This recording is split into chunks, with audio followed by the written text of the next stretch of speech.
The US stock market keeps breaking records.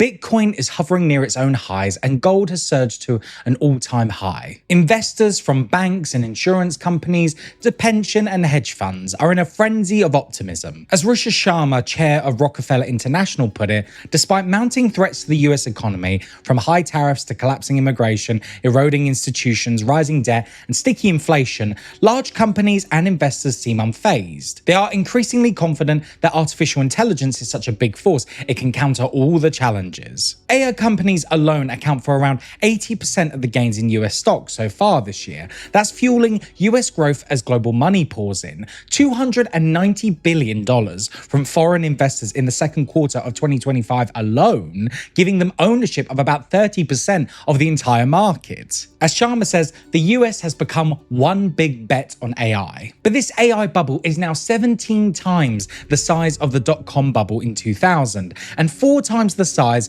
of the subprime mortgage bubble of 2007. The ratio of the stock market's value to GDP, known as the Buffett indicator, is at a record 217%, far above its long-term average. And it's not just stocks. Demand for corporate debt, particularly from the Magnificent Seven tech and AI giants, has soared, with interest rate spreads shrinking to under 1%. The problem is investors have put all their eggs in one basket, which is AI. They're betting on enormous productivity and profit gains that haven't yet materialized. Matt Egan of Loomis Sales warns that the sky-high valuations suggest investors are banking on productivity gains of the kind we have never seen before, and that this could easily go wrong. So far, the supposed productivity boom from AI hasn't shown up in the data. Yet the massive spending on AI infrastructure, data centers, chips, and software is temporarily propping up the economy. Nearly 40% of US real GDP growth last quarter came from tech investment, most of it AI related. Since 2022,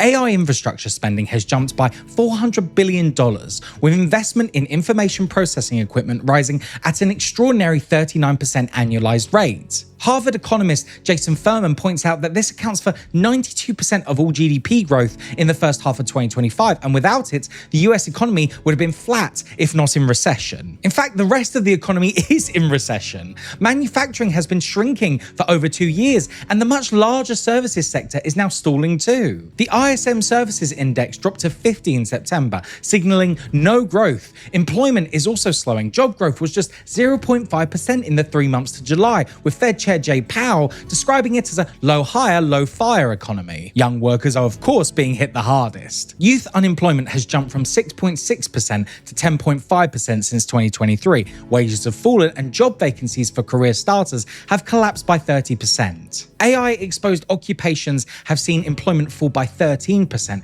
and meanwhile only the wealthiest Americans, the top 20%, especially the top 3%, are spending freely while everyone else is cutting back. Retail sales, once adjusted for inflation, have been flat for 4 years. Inflation itself remains stubbornly high, averaging around 3%, while essentials like food, energy, and electricity have risen much faster. Electricity alone costs 40% more than 5 years ago, and AI data centers are driving that higher. OpenAI, for instance, consumes as much electricity as New York City and San Diego combined at peak times. Google recently scrapped a $1 billion data center in Indiana after residents protested over soaring energy and water use. Trump's new tariffs are also pushing up import and consumer prices. Despite official denials, US importers are paying the tariffs, and companies caught in the middle, importers, wholesalers, and retailers, are either swallowing costs or passing them on to already strained consumers. With wages lagging and household debt rising, many businesses are being forced to cut hours, freeze hiring, or trim operations to survive. Meanwhile, Trump's promise that tariffs and spending cuts would shrink the government deficit is proving hollow. Tariff revenue accounts for just 2.4% of total federal income, and the trade deficit has ballooned 31% year on year to $654 billion. Harvard economist Robert Lawrence notes that even if the trade deficit were eliminated entirely, it would only add about 1.7% to manufacturing employment, barely a dent in the overall economy. For now, the US isn't in full recession thanks to steady business investment and still strong corporate profits among the largest firms. The Fed is preparing further rate cuts, which may keep speculation alive a little longer.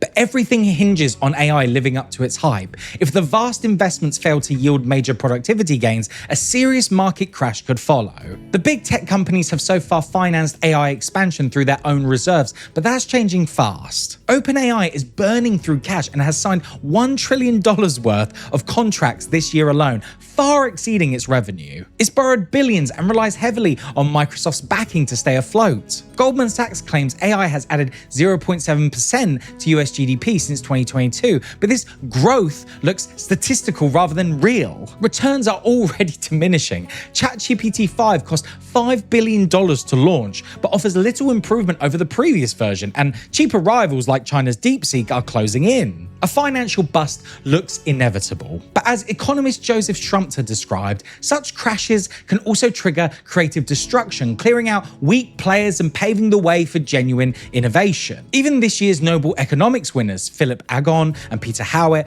argue that boom and bust cycles are necessary for progress. If AI does eventually boost productivity, it would likely come only after such a collapse, and when the US economy crashes, the rest of the world will follow. For now, all the money keeps flowing into AI, and the American economy remains one giant gamble on the technology's future. This is from the blog of Marxist economist Michael Roberts. You can find a link to that blog in the description below. You can also read the full article with all charts and links at www.lefthorizons.com. Don't forget to subscribe to the channel, head over to the website and sign up to the newsletter. You can also listen to this piece on Spotify or any podcast platform of your choice. Link again is in the description below. We shall see you in the next video. Bye for now.